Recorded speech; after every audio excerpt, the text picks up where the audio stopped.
All right. Good morning. Mr. Arsenault, would you introduce yourself? Tell us your name and your DOC number, please. My name is Christopher Arsenault. My DOC number is 480442. And counsel, would you introduce yourself, please? Good morning. My name is Bernita Softly. Representing Mr. Arsenault. Yes, ma'am. All right, and I see you have a room full of folks there with you at the penitentiary. I'll just go down the list if I can read them. Yashna, did I say that correctly? May not be reading that correctly. Irene Shell. So I'm sorry, Yashna, I can't read your last name, but you're part of the legal staff. Is that correct? Yes. Okay. Irene Shell, Angela Patterson, Terrence Patterson, Trey Arsenault, Alphonse Arsenault, your father who will be speaking on your behalf, Josephine Orlando, also with the legal team, Rebecca Goldstein, Mia Barr, Stephanie Smith, and Ron Hicks. Here with us in Baton Rouge, we have, let's see, Carrie Myers on Zoom, Eliza Cummings, Vanessa Anderson, Tabitha Jefferson, Vale Connor Young, Amy Gray, Melvin Young, Sybil Richardson, and Robert Richardson. Also, Terrence Guy. And at the appropriate time, we'll call on those who wish to speak. In opposition, we have a representative from the DA's office in Jefferson, Aref Mansour, on behalf of the victim, Aman Mansour, also on behalf of the victim, and Zainab Mansour, who is a victim as well. And at the appropriate time, we'll allow them to speak. First, Mr. Arsenault, let me read some identifying information into the record. I'll ask you to confirm it. Then I'm going to turn it over to Mr. Marabella. Your case has been assigned to him. We'll hear from the warden and those who are speaking on your in opposition and in favor. And then you'll be allowed to make a statement before we turn it over to your attorney to close it out for us. You got all that? You understand it? Mr. Arsenault. All right. Mr. Arsenault, your DOC number is 480442. You're currently serving a life sentence, having been resentenced in 2008 to life for a first-degree murder conviction in Jefferson Parish, the 24th JDC. Mr. Arsenault, is that correct? Yes, ma'am. Answer, Mr. Marabella, please. Thank you, Madam Chairman. Mr. Arsenault, my name is Tony Marabella. Your case was assigned to me, so I'll start our process of interviewing you. Mr. Arsenault, how old are you now? I am 38 years old, sir. And how long have you been in prison on these charges? 20 years and 6 months, sir. And by my calculations, you just had turned 18 when this crime occurred. Is that right? Yes, sir. Tell me, let's talk a little bit about who Christopher Arsenault was at 18 years old. Had you finished high school? No, sir. I dropped out at 9th grade. I was a young kid wanting to be a gangster in my life. I had bad influences in my life, and I kept Tell me standing. about the bad influences in your life. What bad influences did you have in your life? Well, a lot of my friends, sir, all was dropping out of school, and we was just trying to get into doing things that was negative, like smoking, like drinking, and just trying to be seen as what we thought was gangsters, and it played a bad part in my life. Well, let's talk a little bit about your smoking and drinking. What did you smoke? Smoking marijuana, sir, And when did you start smoking marijuana? when I was around the age of 11. Okay, and how often were you smoking marijuana? I smoked every day, sir. From the age of 11 until the time you got arrested? Yes, sir. And how about drinking? I drunk occasionally, sir. So I assume that you were smoking and drinking on this particular night. I think that's what you said in your statement. Yes, sir.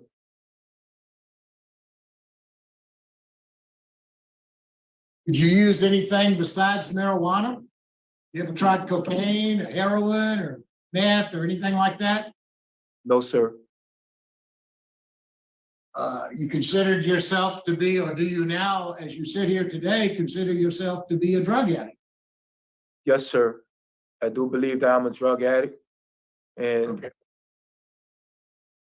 right Let's now, talk, let's talk a little bit about what happened on November the 27th of 2002, when you committed this armed robbery and murder. So tell me what happened. Tell me what you were doing that day. Tell me how you got involved in this and how you ended up killing the victim in this case.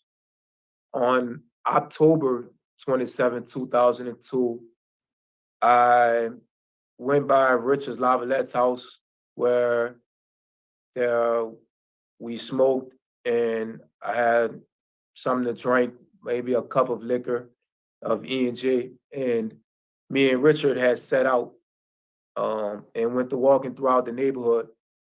And as we was walking, Richard had come up with the idea to rob someone so we could get some money. And I had agreed with him because I needed some money because I had just quit my job. So as me and Rich was walking, we said that we was going to rob the first person that we seen. So Richard had a gun on him. And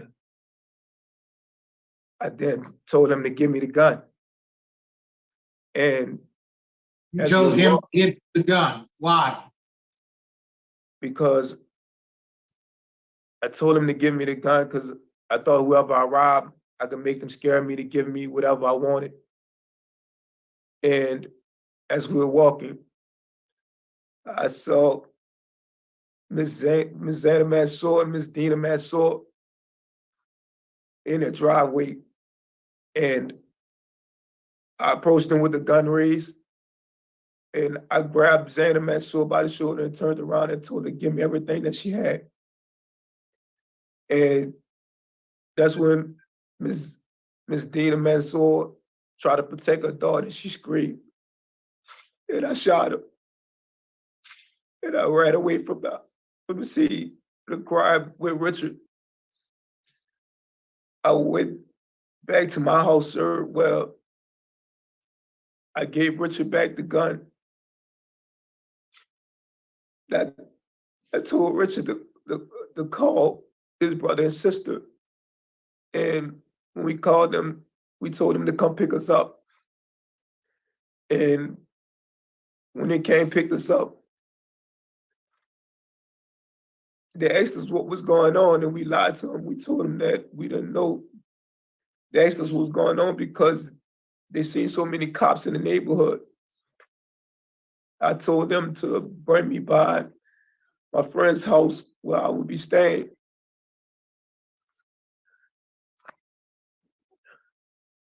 It was the most despicable decision I ever made in my life. And I regret it every single day. This man Short should still be living right now, and I took that away from her. I took that away from her family and her friends. And every day I have to live with that regret.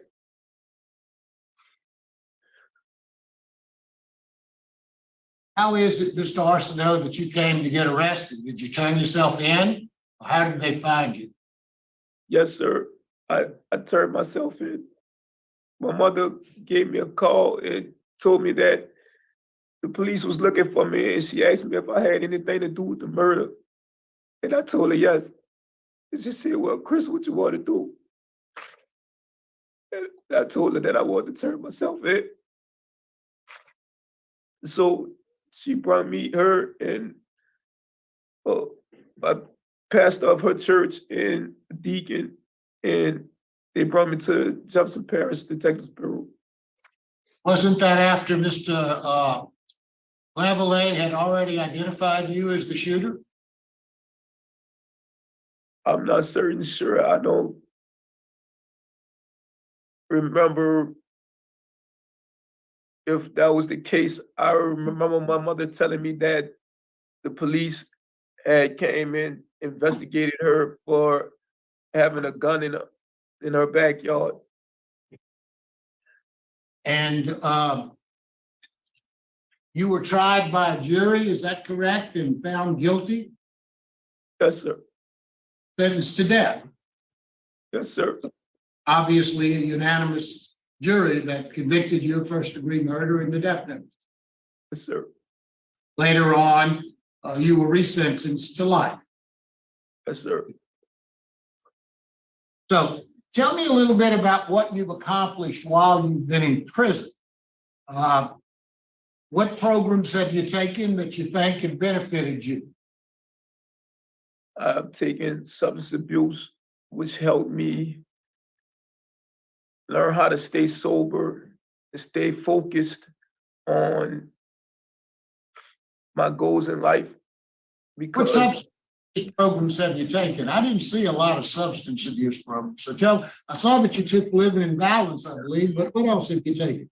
I took Living in Balance, phase 1 and phase 2, sir.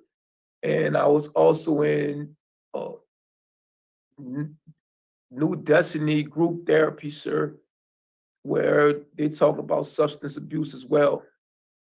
And Did you ever take any inpatient treatment? Did you ever go anywhere like Steve Hoyle or Blue Walters or any programs that dealt specifically with substance abuse? no, sir, I did not. All the programs I've taken was up here, and I've learned that when I have an issue, that I have to redirect that problem. And once I redirect the problem, I also seek counseling and seek help. And So seek you've support got, from the friends got a around me. lot of you took some educational courses about substance abuse, but you haven't taken any actual treatment programs regarding substance abuse. No, sir, I have not. Are you familiar with the 12 steps? No, sir, I do not. There was in sober in AA New Hope. They told us about the 12 steps, but they never really went off into it, sir. Okay. But you've had enough education while you've been in prison to realize that you're a drug addict. Yes, sir. And if I was granted clemency today, I would leave here and I would seek treatment. I would seek help as much as possible, sir. Did you ultimately get your GED or high school diploma? Yes, sir. When did you get that? I received my GED in 2009, and I went on to going into trade school where I got a certificate in graphic communications as well as horticulture. Then I went on to get my degree in Bible college, a bachelor's degree in Christian ministry. Tell me a little bit about your disciplinary record. You've only had 5 write-ups, and that's good. Your last one was in 2012, but you've had 3 contraband write-ups. What was the contraband for?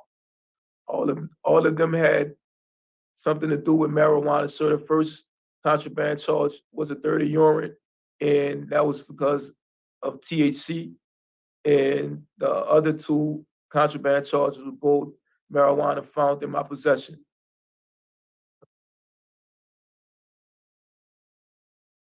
When did you take Living in Balance?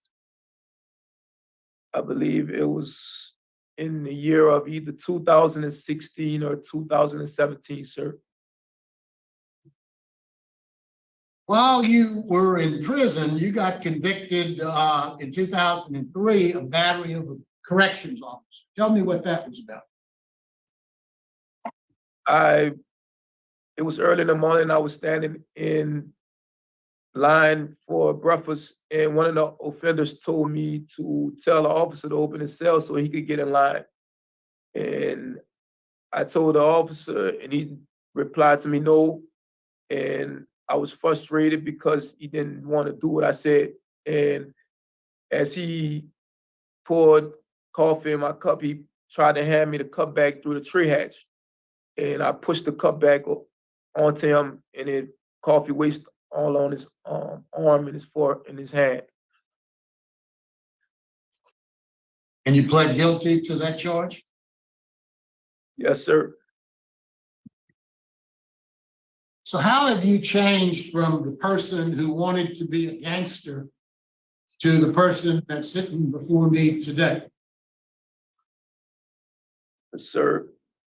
I've been through a lot of ups and downs, and it came to a point where I felt like I just needed to stop procrastinating with my life and become somebody better. I took Miss Mansell's life, and I don't take that lightly, sir. I know I done something wrong, and I had to learn how to live with that regret.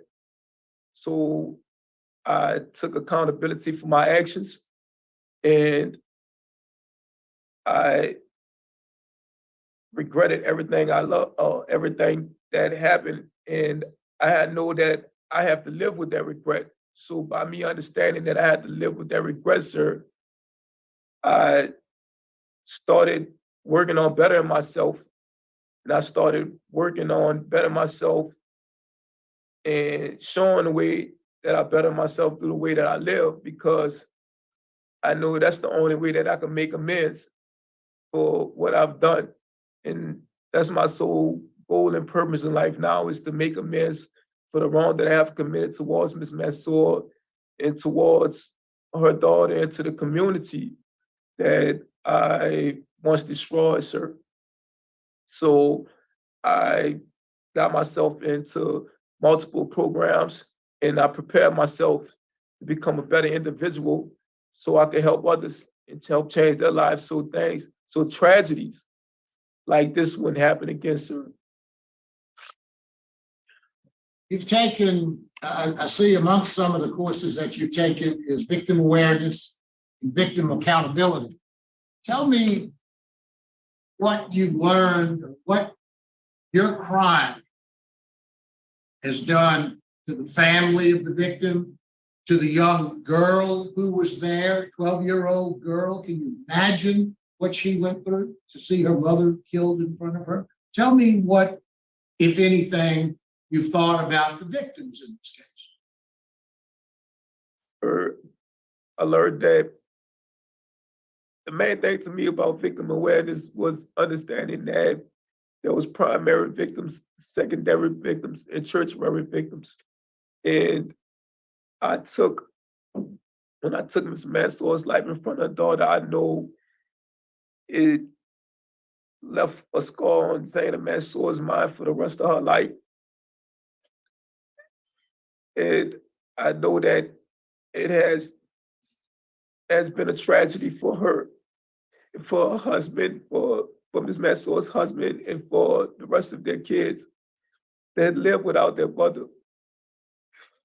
And I understand not only just for them, but for her friends and for her community, for the community that was around her. Everyone was wondering what happened, what was going on, and how could this happen in that community, because the community was so good. It was a nice community. And all the people that had to get involved, such as the police officers and the news reporters and everybody, I affected everyone in a tragic way. And now I understand that, sir, and I realize that everything that I do affects someone else. Mr. Arsenault,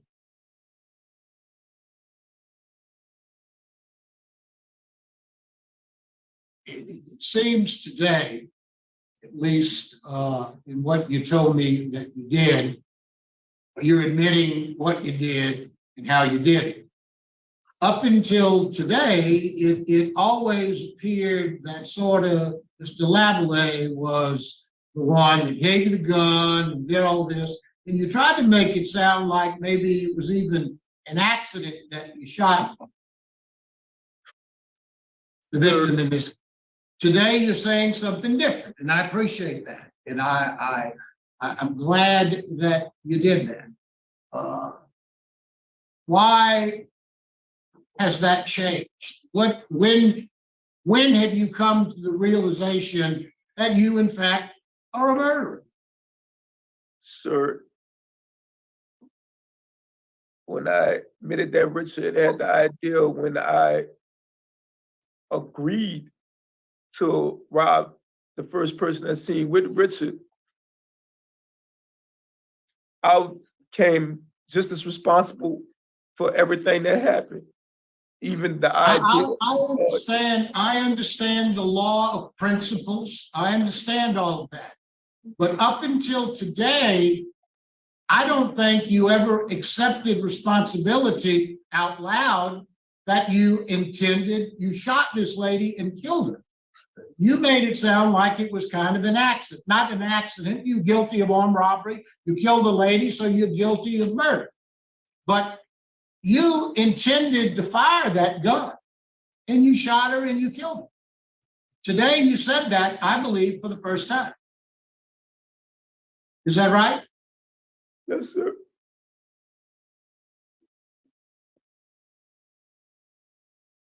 Now, there was some mention in the police reports about your bragging about the murder to a jail to one of your cellmates. Did that come out at your trial? Yes, sir.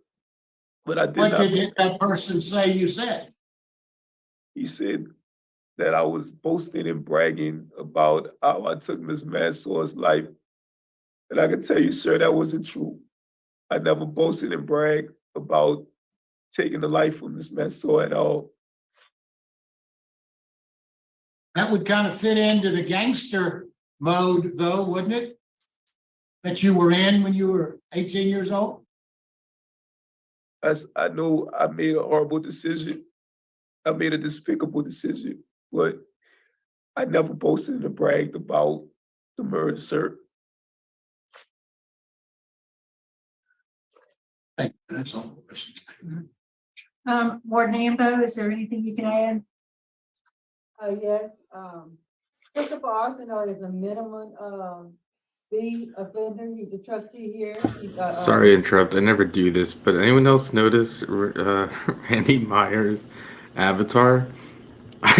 He shows up to like every hearing, and he just seems to not really get any these type of violent crime hearings. But I don't know if he thinks he's fooling anyone. Obviously, that's not him. That's an avatar.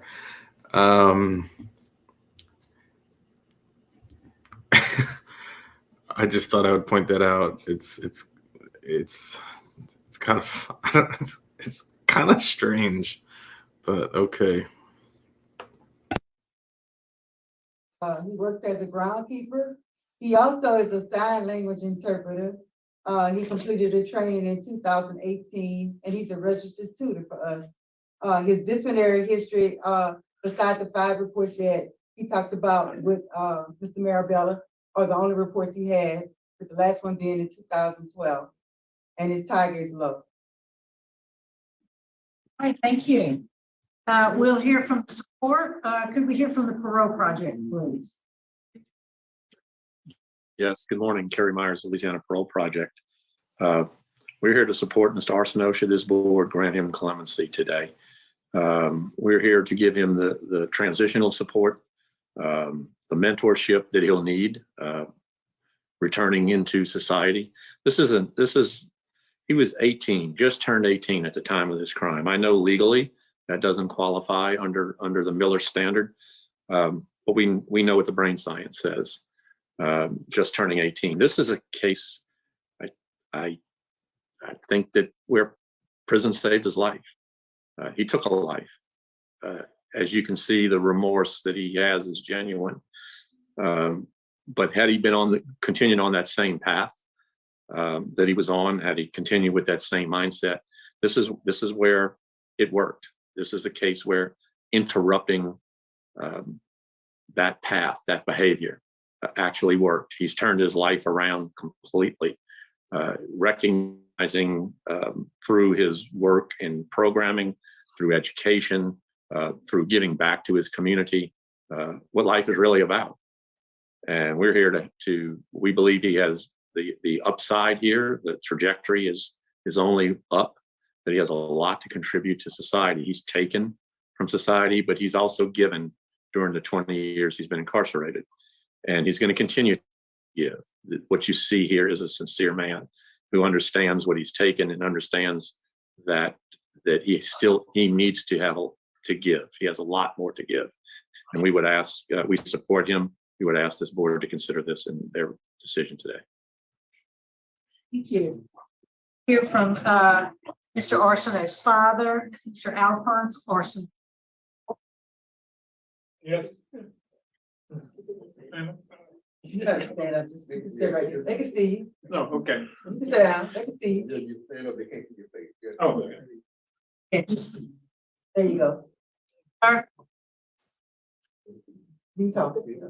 Oh. I understand what my son has done, and I'm supporting him because I know he's a better child now since this happened. And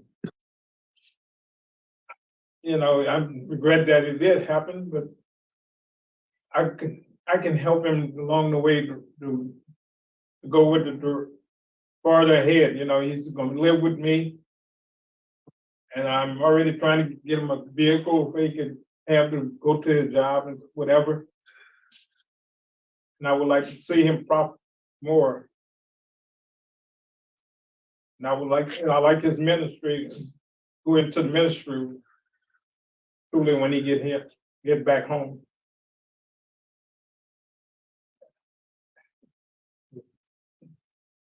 I'm sorry. Thank you, Mr. That's okay. Thank you, Mr. Arsenault. We appreciate your remarks. Here with us in Baton Rouge, we have Mr. Robert Richardson. We'd like to hear from you, sir.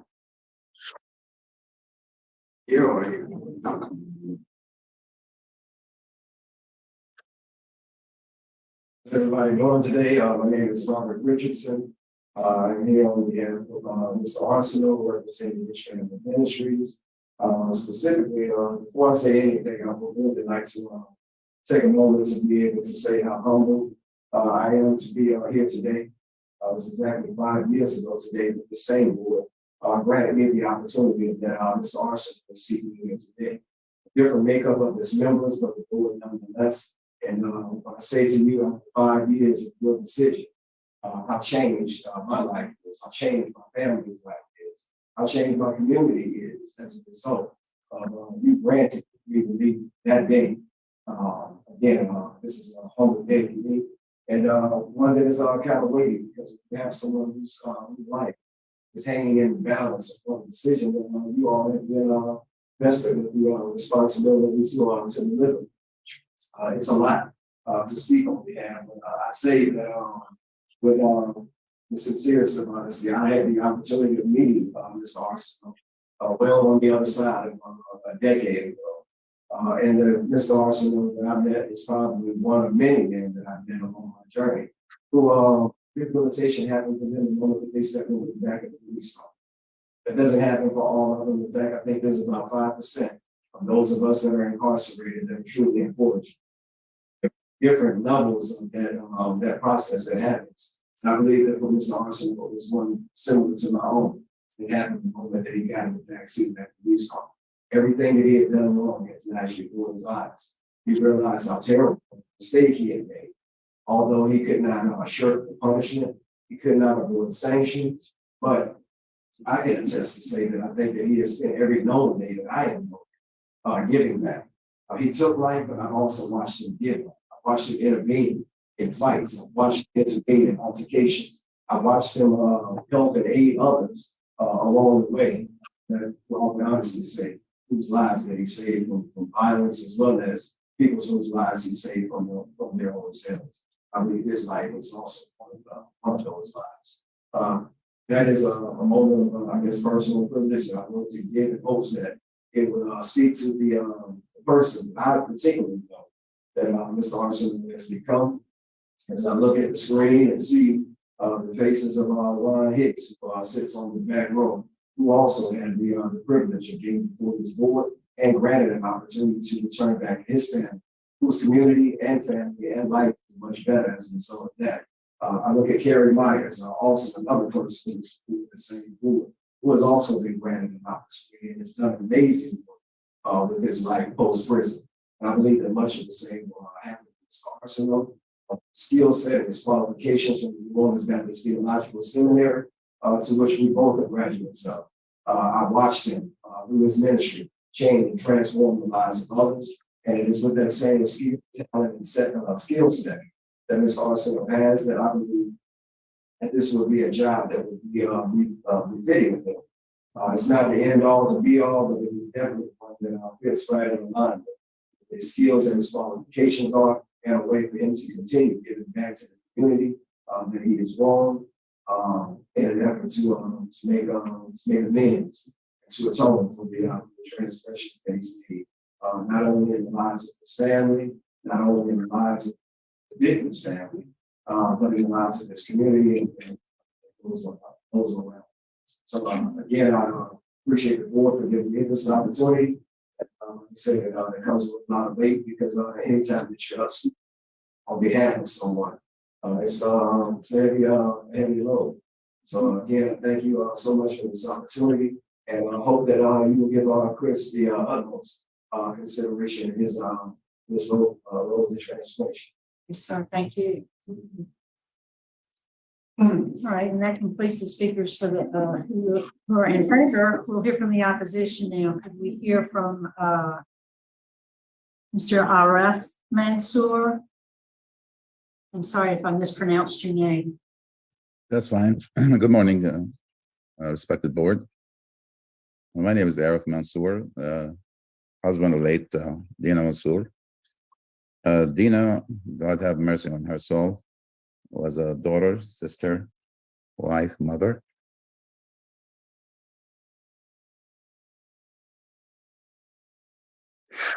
And a school teacher.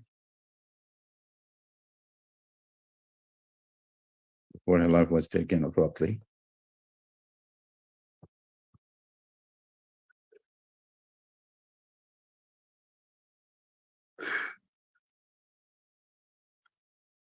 Losing her affected many families and friends. Still affecting us. She was the oldest child for her parents. That really depended on her and their daily life. And all the aspects of life, actually. As a father and husband. Was my first love.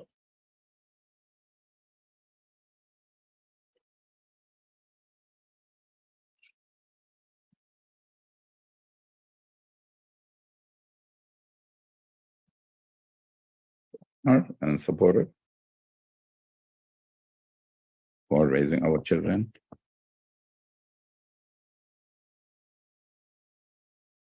We would have avoided all these many years of sadness, hardship, bad occasions.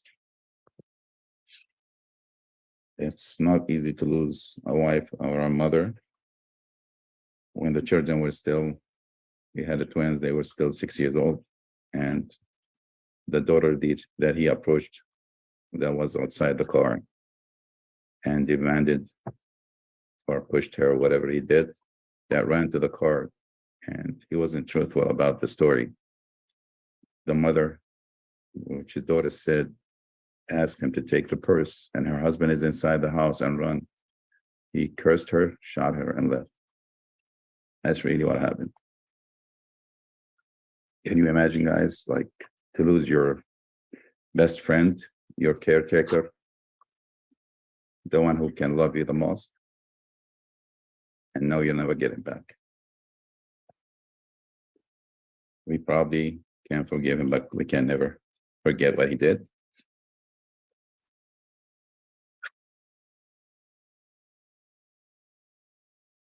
We never forget.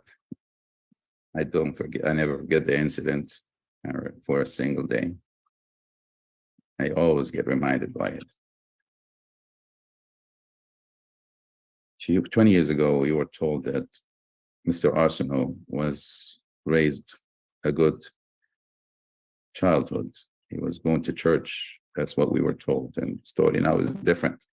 I wonder if he leaves jail or in prison, was it better raised than his childhood? Would he be a better person outside than when he was raised by his mom or dad? Would he be, would all of us feel safer if he's outside prison? Can you, board, that actually guarantee this, that by him leaving prison, and we know it's outside is not really a simple life for everybody. Would he get into trouble, or would he act upon it? Is it safer for him to be in prison or outside prison?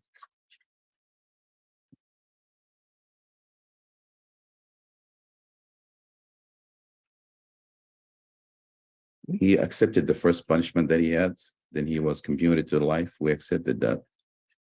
And now we are asked to go back again and reopen this case. And reminded with everything. All I can say now, if the board, whatever the board decides, their judgment, it should be justice for us and for everybody outside. Thank you. So we also have Bond Mansour. Good morning to the board. I'm one of the twins. I lost my mother when I was 5 or 6. I can't remember. I was so young. He robbed me of the chance to have memories of my mother.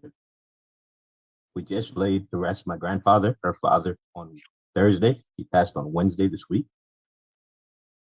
He told me that my mom was his best friend and that there was nobody like her. My family is the only reminders I have of my mother. I was so young that I have little memory. I remember clearly the night that she was killed was the last memory I have of my mother. He robbed my son of a chance to have an excellent grandmother. He robbed my family of a relationship and memories with my mother. He didn't just kill her that day, he killed a part of our memories. We were brought up to be very forgiving. We are Muslims, which, we believe that heaven is below the feet of our mother. And I didn't have the chance to gain any memories with my mother. Very tough looking at my son, knowing that he won't have the grandmother, to take care of him, to take him places, to make memories. Some of my best memories are with my grandmother, who wouldn't leave the house for approximately 15 years after my mother died. She wouldn't go to any events. She still mourns. On behalf of my grandfather, I'll tell you guys that he said before he passed, he forgives anybody who's done him wrong. Mr. Arsenault, you probably did him the worst penalty that he faced during his life. You took away his best friend. You took away my family's best friend. You took away my childhood. My father did as best as he could to make us grow up happy. But I have the constant reminder that I don't have my mother, and there's nobody that can take her place. I beg the board, when they consider this pardon, that he did injustice to my family. I hope that you guys would do justice to us. Thank you. Thank you. And Zaina Mansour.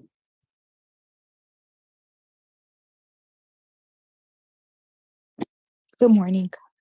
Please bear with me as this is very emotional for me.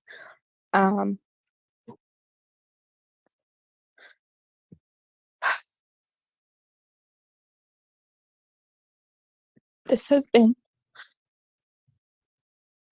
one of the hardest experiences. And every moment, I think it would get easier, and it hasn't. Through getting married, not having my mom there, having kids and not having my mom there. Every beautiful, hard moment, I wasn't able to have my mother there. And I do believe that people can make mistakes and change. I do believe in that. We're born Muslim. And like my brother said, my father instilled in us forgiving people. And I forgive. But I can't forget my eldest daughter. She asked me, "Where's my grandmother, Dina?" And I don't know how to explain to her.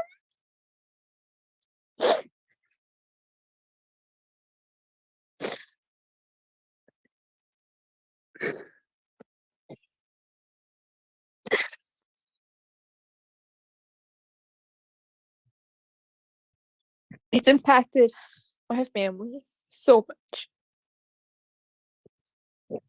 You know, growing up being 12 and seeing my twin siblings say, "Where's our mom? When is she gonna come back?" Being a mother myself now, only when I became a mother I realized the love of a mother. And my dad did such a great job to try to fill that void. I'm just here to say, I do forgive you, but you took a lot away from us. You took a lot away from us. And I really hope you try to use your life to do good in your life now.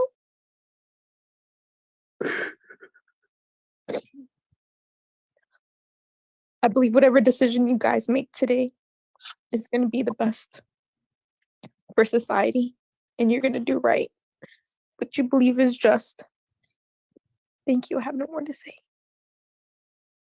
Yes, ma'am. Thank you. All right, Mr. Meyer with the DA's office. We can hear from you, Yes, sir. ma'am. Thank you. Randy Meyer, Assistant DA Jefferson Parish, and we're strongly opposed to his request for a commutation of the sentence in a horrible, senseless crime. That the facts still don't completely match up because, as his daughter had testified and stated, that her mother was handing over her purse when she was shot by Mr. Arsenault. Based on the victim opposition, our opposition, we feel he needs to serve significantly more time before he is potentially released. We remain opposed to his request. Yes, sir. Thank you. All right, Mr. Arsenault, before we turn it over to your attorney, is there a statement you'd like to make? Yes, ma'am. First, I want to thank this board for giving me the opportunity to speak my truth.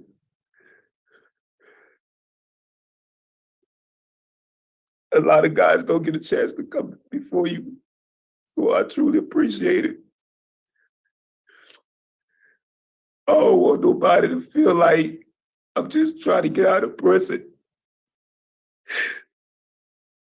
I don't want nobody to feel like I just want to forget this man's soul's life. This man's soul's life should always be remembered. And I have to live with that regret every single day of my life. So I'm gonna live with that regret. And I'm gonna turn it into something positive. I'm so sorry to the Maxwell family for what I've done to them. They didn't deserve that. And I'm not saying that just because I'm in prison, but I'm saying that because Miss Maxwell did not deserve to lose her life. And I regret every moment of it. So every moment of my life, I'm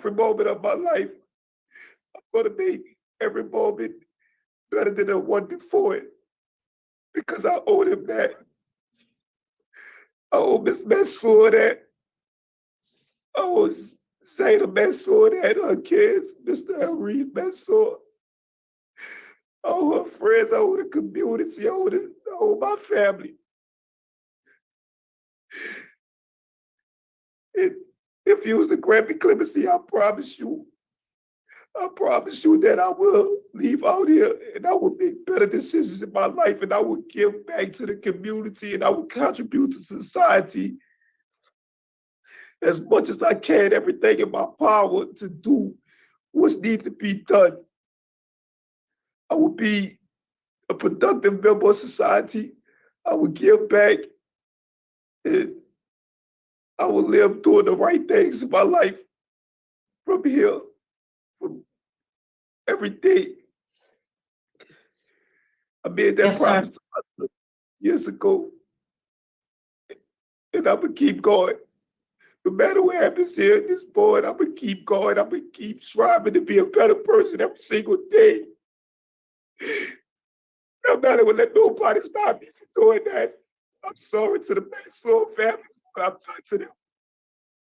Mr. Arsenault, wrap it up for us so we can hear from Ms. Softly. I thank this board for giving me this chance, this opportunity. If you used to grab me a second ahead. chance, I promise Yes. it won't regret it. Ms. Softly? Good morning, members of the board. Mr. Arsenault has shown that he's not the immature, selfless, impulsive boy that committed this crime just 17 days after his 18th birthday. Instead, the Mr. Arsenault that sits before you today is a selfless, motivated, hardworking, rehabilitated 38-year-old man. Mr. Arsenault took responsibility when he pled guilty to this crime. As a matter of fact, in his statement, he says, "I just wish that lady," meaning Miss Mansour, "was alive." And he said, "Anything I can do for this family, I would do it. And I'm sorry that happened." Those were Mr. Arsenault's words when he was arrested and gave a voluntary statement to the police. He also took responsibility when he waived all of his appeals. And in waiving his appeals, he waived some legitimate claims that he had. And he did that as a way to take responsibility. And he did so in 2008. Mr. Arsenault continues to take responsibility even today. In every conversation that Mr. Arsenault has, he says that he's remorseful for this crime and he is deeply apologetic, as this board has seen today. Additionally, Mr. Arsenault is committed to addressing the substance abuse problems that he has. He took Living in Balance parts 1 and 2. And also you heard from Mr. Kerry Myers that Mr. Arsenault, if this board decides to grant him clemency today, he will participate in the Parole Project program, that has a social worker that screens participants of that program for substance abuse issues. So if Mr. Arsenault is granted clemency today, he will participate in the Parole Project program, and he will participate in Narcotics Anonymous or Alcohol Anonymous, and he will receive a sponsor. Additionally, you heard from Mr. Arsenault that before he came into prison, he surrounded himself with people who didn't motivate him to stay on the right track. But the man that stands before you today is ready and willing to surround himself with people who want to see him succeed. You see each of his supporters here today. And additionally, you heard from Mr. Rob Richardson, where Mr. Arsenault has a job with the participatory defense movement, where he will be surrounded by people who have had successful reentry processes. So Mr. Arsenault will surround himself with people who want to see him succeed. Additionally, through his time at Angola, Mr. Arsenault has shown that he is ready and willing to be a better man than what he was before his incarceration. He's taken classes like victim awareness, cage your rage, thinking for a change, and he's received his GED since he's been incarcerated. He also received his bachelor's degree in Christian ministry and received 2 technical degrees. So Mr. Arsenault is always ready and willing to learn. And before I close, I want to give the board a glimpse into a story that shows who Mr. Arsenault is. As you read through his packet, you see that he plans an annual 10K run, walk, crawl event. Mr. Arsenault is the sole organizer for this event. He organizes with the local clubs to make sure each participant has food. He gets keynote speakers for this event. He also makes t-shirts for each participant, and sometimes there's hundreds of participants. In 2021, Mr. Arsenault chose the theme freedom. But freedom to Mr. Arsenault doesn't mean just the conventional definition of freedom, which is to merely break away one's chain. Instead, he gets his definition of freedom from Nelson Mandela, which says that you should live your life in a way that respects and enhances the lives of others. And there's no better quote than that describes Mr. Arsenault's time here at Angola. So if this board were to commute his sentence today, Mr. Arsenault will live out that definition of freedom, as he has done throughout his incarceration here. So we just respectfully ask that this board commute his sentence to a term of years with immediate parole eligibility. Thank you. Okay, thank you, ma'am. I believe you're prepared to vote, Mr. Marabella. Thank you, Madam Chairman. First off, I would like to thank all of the participants here on both sides. The courage that it took for the Mansours to be here today and to speak and to tell us what experience took a lot of courage. Their pain is very obvious and their grief is very clear.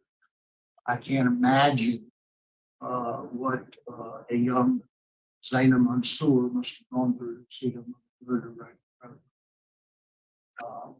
Facts of this case are horrible. Facts of most cases that come before us are horrible. So that is a factor certainly that we take into account. In looking at Mr. Arsenault has accomplished in his interview today, I'm glad to hear him taking responsibility. I think he has taken full responsibility today. He's shown what appears to me, at least, to be sincere remorse for what he's done. He's an admitted drug addict. I think that he's taken a lot of positive steps while he's been in prison. He's been, for the most part, a good inmate. He's given back to the community there. He continued to use drugs even while he was in prison. He's 38 years old. He's a very young man. He was sentenced to death by a unanimous jury and then ultimately given a life sentence. So he has been given many breaks already in this case. For me, I think, in spite of the fact that he was just turned 18 years old, 20 years is not sufficient, in my opinion, for the recommendation from me to the governor for clemency. My vote today would be to deny, but encourage Mr. Arsenault to continue to do the work that you're doing. You're doing good work while you've been in prison. You will get out eventually, but for me, today is not that day. My vote is to deny. Mr. Freeman? Okay, Mr. Arsenault, you have done perfect in prison. You're doing a very good job in prison. But the thing that hangs me up is the same thing as Judge Marabella. 20 years for killing someone is not, to me, it's not enough. But if you keep doing what you're doing, you're gonna get out because you're doing all the right things, and I encourage you to keep this up. But my vote today is to deny. Mrs. Jackson? Mr. Arsenault, I agree with both my colleagues. One of the things that you said was that you're going to spend the rest of your life doing good because you owe it to the Mansours, and you owe them a lot. You owe them a lot. But one of the things that you owe them is to understand how painful it would be for them for you to be released only 20 plus years. How painful that would be for them. I think your day will come, but it's not today.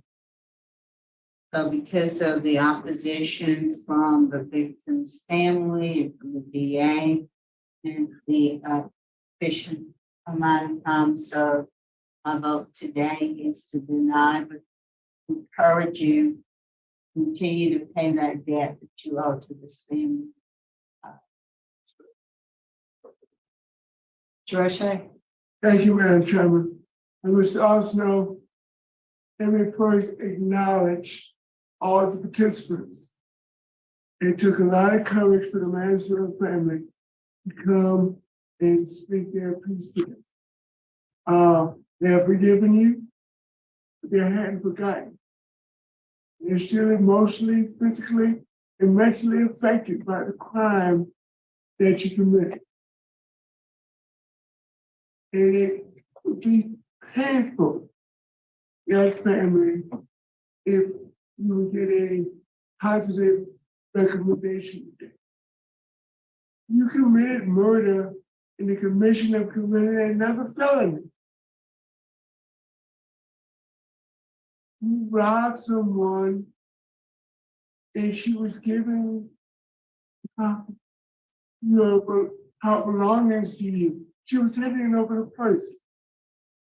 And you used profane language and you shot her in front of her daughter.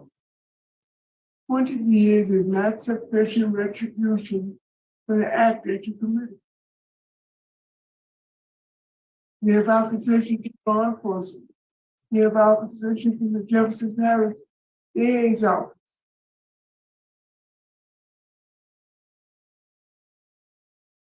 My vote is to deny your request in hopes that continue doing what you're doing now and your day will come. All right, Mr. Arsenault, you've received 4 votes to deny your application for clemency. So, sir, today your application for clemency has been denied. Good work, and we'd like to. Thank you.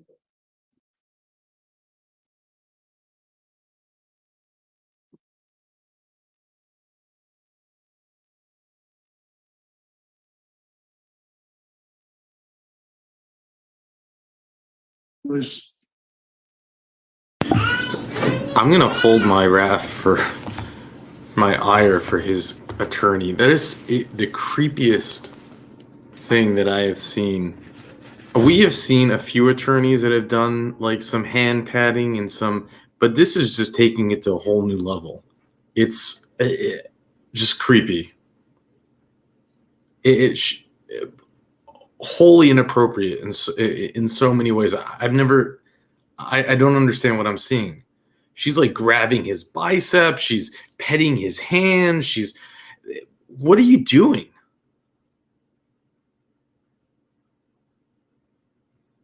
Then you want to know what? She just straight up went out and lied. And I don't know how the board let it go. Remember how she said in her closing statement, he took responsibility by waiving all of his appeals in 2008. No. He waived his appeals in 2008 because he was on death row. He waived his appeals. He made a deal. He said, I am going to sign on the dotted lines that I will not appeal anymore if you take me off of death row, if you promise not to execute me. That's what he did. It's right here. How does a man go from death row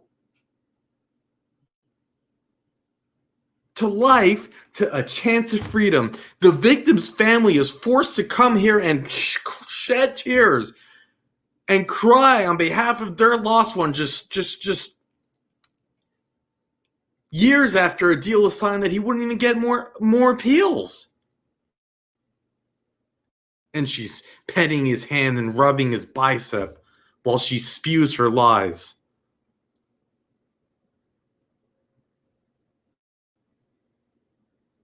Let's go over it. In a rare post-conviction move that reduces by 1 the number of Jefferson Parish convicts in Louisiana death row, it was about a Tarrytown man who shot a woman in the back during an armed robbery attempt more than 5 years ago, had traded the specter of dying by lethal injection for a life sentence in prison. When was this written? It was written in 2008. Updated in 2019. He gave up all his appeals of post-conviction relief rights in exchange for the life sentence. His first-degree murder conviction remains intact because the agreement reached between the prosecutor and his attorney, bringing lengthy appeals process to an end. This is what the main thing was: a closure for the victims, because this appeal process can go on and on for years, the district attorney said in his reasoning for accepting the offer. I don't know what happened. I don't know what legal. I guess it's the retroactive law that. No, actually, I don't really get it. He was 19. He wasn't underage. I'm not sure. I'm not sure what loophole allowed him to apply for this. I really don't.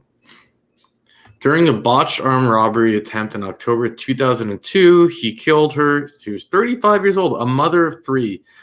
She was shielding her 12-year-old daughter as they clean as so they and I read the thing. It's a horrible crime, and it's going to flip you out when they find out that they had a car full of money and they could have gotten the money and left. It was a completely senseless crime. They were parked outside their house cleaning their car, a mother and a daughter. Okay. He said that he panicked and the gun went off. Yeah, I know. These criminals, they have the worst luck. They're always getting their hands on these guns that shoot by themselves. It's amazing. I mean, it's like this conspiracy. We just have to figure out why it is that these poor murderers keep getting. I mean, they're not murderers. These poor guys keep buying these guns that just shoot by themselves.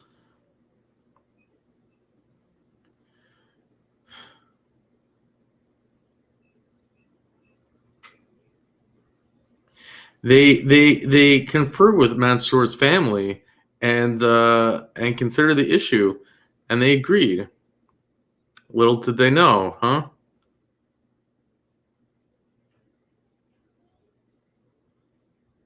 So the judge vacated the sentence and ordered him to spend the rest of his life in prison. He apologized to the Mansour family, but they weren't present. Okay. The DA's office agreement to accept life without the possibility of parole in this case gave closure to all parties. No, it didn't. And allowed Christopher Arsenault to express his remorse to the Mansour family and his own family. No, it didn't give closure. Just a bunch of years later, they're right here. You know, it just shows he had no remorse.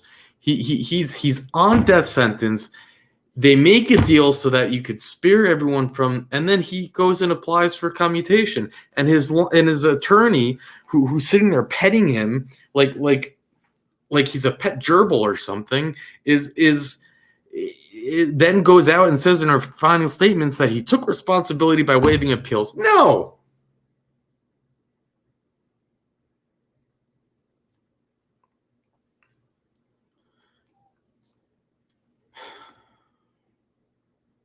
The Capital Appeal Project, state finance agency that represents people appealing their death sentence. It is the best possible end to this tragic case. Judge agreed. Now the fiscal court. Rare circumstance. I'm not sure if it's unprecedented, although I cannot think of another instance where it has happened. Director of Cornell Death Penalty Center. But it certainly is rare for the court to hear 2 capital cases. Oh, they're talking about a second case where it happened. All right, so now here's the details of this really just nightmarish crime. On April 1st, 2004, the state amended, okay, defendant was tried by a 12-person jury. So this is his appeal. He was appealing his death sentence. So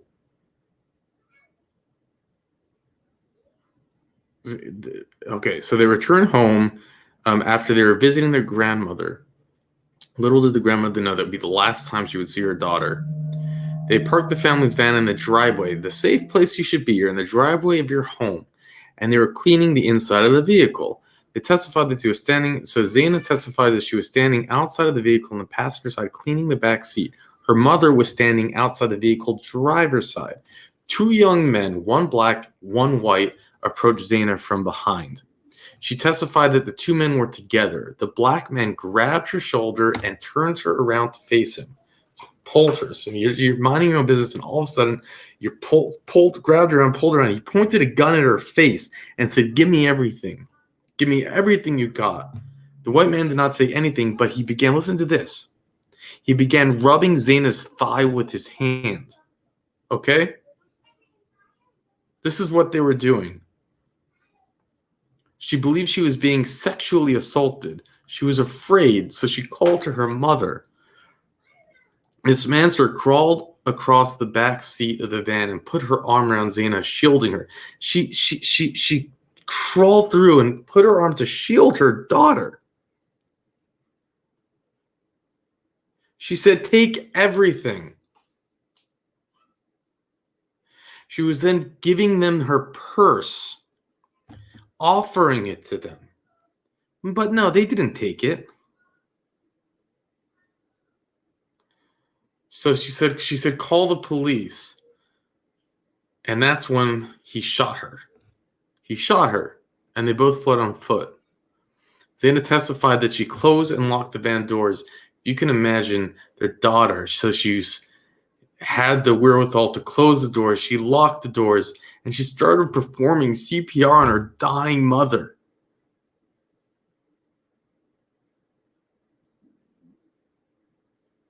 Can't imagine that.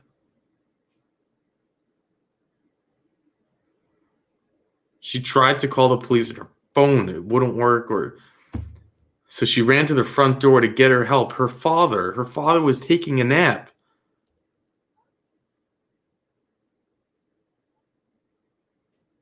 And he heard his daughter knocking on the door. She called the police, call the police. And you know what? Here it is. They found $1,600 in the van. They had a business.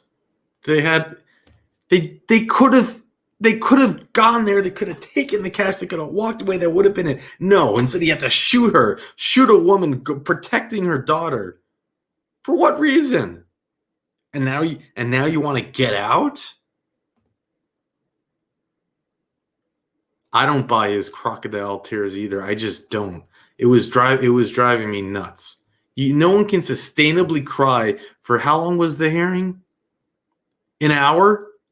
You're sitting there crying for an hour? BS. It was an act. He sat in front of the mirror and practiced it while his attorney's petting him. Never seen anything like that. We've seen some weird a couple of times, but this was completely overboard.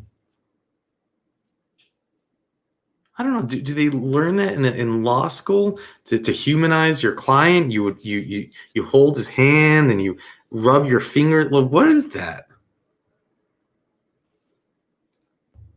She's not even the motherly age. She's like a young woman. It's not. There's nothing like she's a grandmother who's it just seems so out there.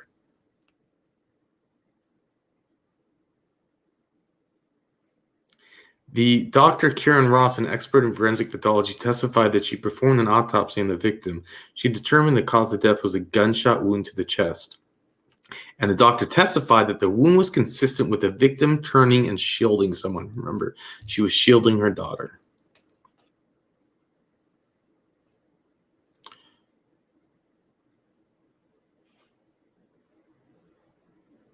Took about 3 minutes for the patrol officer to arrive at the scene. Testified the victim was in the vehicle, slumped over the seat and bleeding profusely. Zaina, who was standing next to the vehicle, said, "Help my mom. Please don't let my mom die. Please don't let my mom die."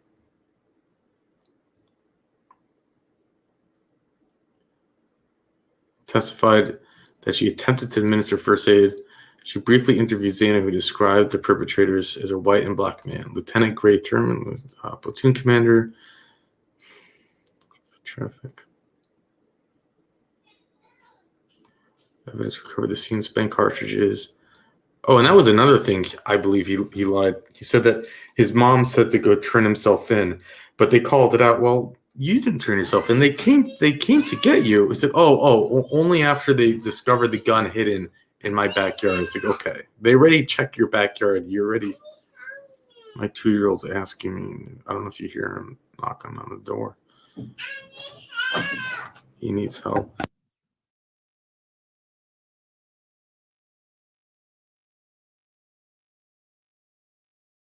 He said, "Oh, I know it's like he's so cute, but This is the second time I've recorded this, and then when I went for my commentary, I got interrupted. So I was like, I'm 2 hours in trying to get this recording done, and I just want to do it.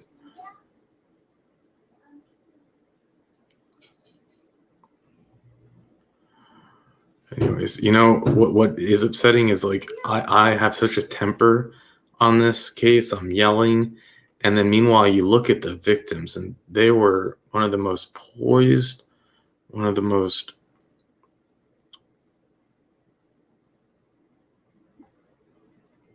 well-spoken, not a word wasted.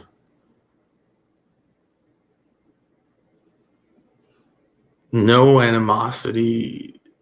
It was just like straight up saying what it was. I mean, an impressive take by their family, both for the twins, the daughter, the father, or the husband.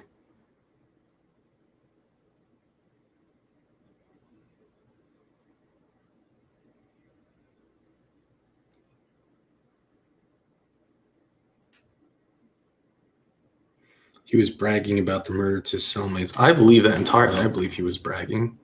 He was a thug. He was in the gang life. Of course, you think that the guy made it up? Sure. I mean, I know that, you know, jailhouse snitching can only be taken with a grain of salt, but it sounds pretty believable to me.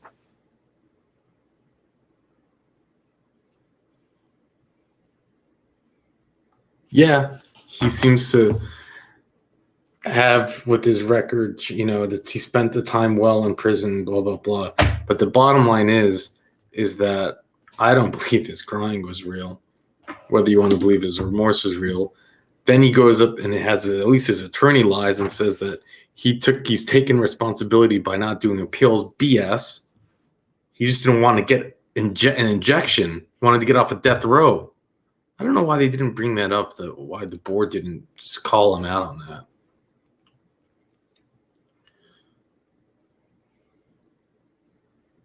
Nice to see Randy Meyer there. It's funny, he's using his avatar thing, and then when he actually gets up to speak, his camera wasn't even on anymore. There's his avatar that I thought was so funny.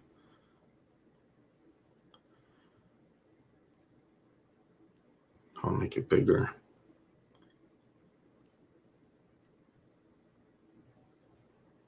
They can forgive but not forget.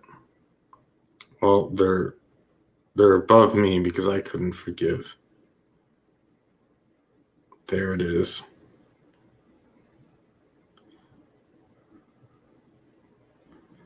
Anyways.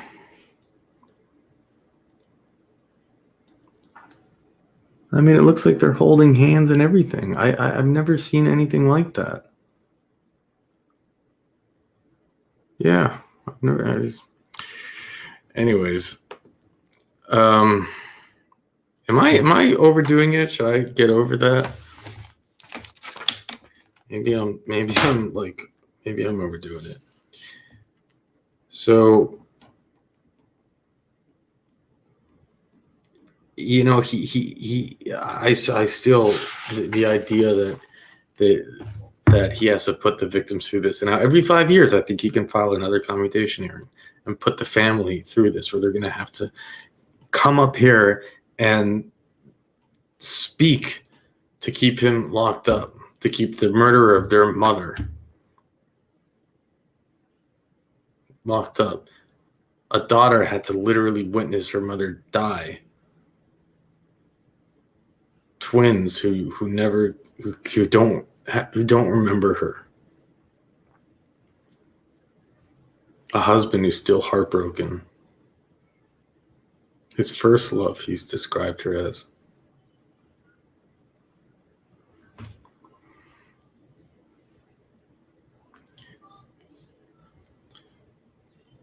Someone who knows more about this than I do, please do comment how it is that he was eligible for commutation. Is it just that he applied and that's it? I don't really understand. I don't think he falls under the different acts that we follow. So anyways, that was it for my ranting. I feel exhausted now. And it is, you know, it is, I even feel a little shameful that you have the victim's family who are so graceful and elegant in their commentary, and here I am yelling about his attorney. But anyways, with that, I'm going to let you go.